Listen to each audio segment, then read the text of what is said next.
We will now be discussing monitoring for the foster care program. The Every Student Succeeds Act, or ESSA, established provisions that promote educational stability for children in foster care. The rights outlined in ESSA allow these students to continue their education without disruption, to maintain important relationships, and to have the opportunity to achieve college and career readiness. Under ESSA, students in foster care have the right to continue attending their school of origin, even if they experience placement changes, the right to receive transportation to and from school, the right to receive assistance if needed to participate in extracurricular activities, and automatic eligibility for free and reduced lunch for the duration of their time in DHS care and custody. All districts must have policies in place that reflect these rights so that students in foster care have equal access and opportunity. All districts must also designate a foster care point of contact who oversees the identification of these students and ensures that they are receiving the services they need.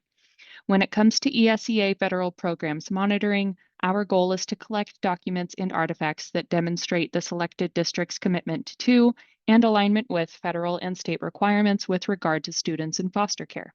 I will now go over each required item on the foster care monitoring submission list. Because each district must designate a foster care point of contact, your district must submit a document outlining the duties and responsibilities of the point of contact in your district. The foster care point of contact role in your district may be performed as a primary duty or as an extension of the additional duties assigned to a counselor, teacher, administrator, etc. If your foster care point of contact's position is explicitly named in their job description, either within their title or listed under their duties and responsibilities, you may submit this person's existing job description. If possible, highlighting or otherwise drawing attention to the foster care point of contact section is helpful. If the foster care point of contact role falls within the other duties as assigned of a different staff member, there are a few options for meeting this required monitoring field. If this person's job description includes a line stating something to the effect of acts as foster care point of contact or liaison, this would be sufficient. Please highlight this section before submitting. If your district does need to formally update someone's job description to reflect their foster care point of contact role, you may use the sample job description found on the ESEA monitoring webpage. If it is not possible to formally update this person's job description to include their added foster care point of contact role, you will still want these responsibilities outlined for knowledge and training purposes. In this case, please submit a document that describes the foster care point of contact's scope of role. This may look similar to the sample job description, but is not an official extension of this person's primary role. The second required item is a copy of the materials used to train staff regarding students experiencing foster care. Staff training materials may include PowerPoint slides, handouts and/or one-pagers, attendance if taken, agendas, or any other resource you use to train and inform your staff of the educational rights and needs of students in foster care and the roles they play in supporting those needs. If these resources are not already in use in your district, feel free to utilize the items provided on the monitoring webpage. In that case, you will want to download the sample documents, make adjustments to reflect your district specifically, and submit the updated version. The third required item is a copy of the district transportation plan for students in foster care. A foster care transportation plan is a basic overview of how a student in foster care in your district would receive transportation services. You may use the sample provided on the monitoring webpage if you do not already have an established transportation plan for this population of students. Overall, your plan should include steps like receiving a transportation request form from DHS, determining how the student will be transported to their school of origin, and having the appropriate party or parties submit documentation for transportation reimbursement. If your district has unique resources or approaches in providing transportation to these students, please ensure your plan reflects such practices.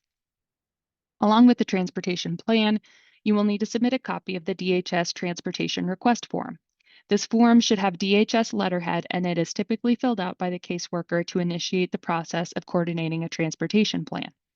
In terms of documentation for monitoring and other purposes, this form also allows us to see that caseworkers are engaging with the transportation planning process by filling out the request forms. You may submit a redacted copy of this form or blank if you have not received any request forms yet this school year. The fifth required item is a copy of the school notification form, which is also a form with DHS letterhead that is completed by a student's caseworker when the student enters foster care or changes schools. The form allows the caseworker to identify any specific supports needed by the student, and it allows the foster care point of contact to have a tangible document identifying the student. If the use of this document is not yet common practice, please work with your foster care point of contact, office staff, and DHS contacts to integrate this document into your standard notification protocols.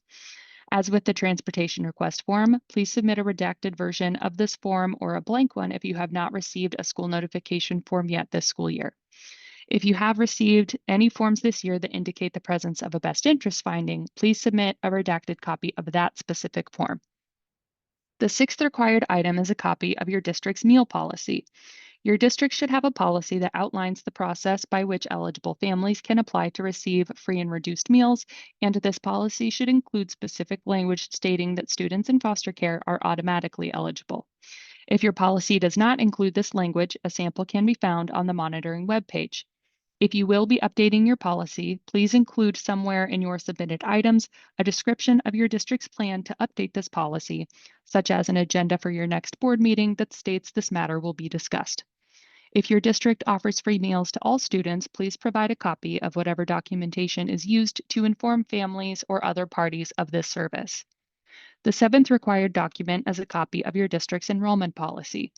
The enrollment policy employed by your district per ORS 339.133 must include language which ensures the rights of students in foster care to immediate enrollment in their school of origin or a school in which they are permitted to enroll via a best interest finding. Your policy may be unique to your district, or it may reflect language used in the JEC admissions policy provided by OSBA. Please ensure the policy you submit discusses enrollment rights for students in foster care specifically. Policies which refer only to students experiencing housing instability do not sufficiently address the needs of foster students. If a policy update is needed, you may refer to the sample policies on the monitoring webpage. As with the meal policy, you will also include a description of your district's plan for updating this policy. The eighth required item is a copy of the district records request form. For this submission, please include a blank or redacted copy of your district's records request form.